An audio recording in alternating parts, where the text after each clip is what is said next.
मित्रांनो, आयुष्यात एक गोष्ट आहे, अनुभव म्हणून सांगतो तुम्हाला. आजकाल लोकाला तुम्ही समोरच्याला पुऱ्यापणे कधीच समजले नाही पाहिजे. कारण नवीन इंटरेस्टिंग ठेवा काहीतरी.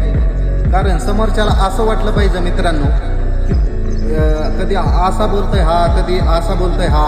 समोरच्याला वाटलं पाहिजे जेणेकरून ह्याच्याकडे काहीतरी आहे, जेणेकरून ते त्यांना पाहिजे, जेणेकरून तुमच्या मागं मोरं पाळणार ते लोक. कारण दुःखाच्या आधी, जखमीच्या आधी जर मलम दिला तर त्याची व्हॅल्यू त्यांना समजणार नाही. कारण जसं पुस्तक असतं, ज्या दिवशी ओपन केलं, शेवटचं पान वाचलं, त्या दिवशी बंद केलं. म्हणजे ज्या दिवशी तुम्ही त्याला गरजेच्या आधी ज्या सांगता किंवा गरजेच्या आधी मन मोकळं करून बोलता, त्या दिवशी त्याच्यापाशी तुमची झिरो व्हॅल्यू. कारण तुम्ही सगळं सांगितलेलं असतं, काही गरज राहणार नाही. मित्रांनो, समजण्यावाले को विचारा कॉफी. मग कसं आहे, गैनीनाथ फाईट आपली चांगली साईट आणि सगळे टाईट.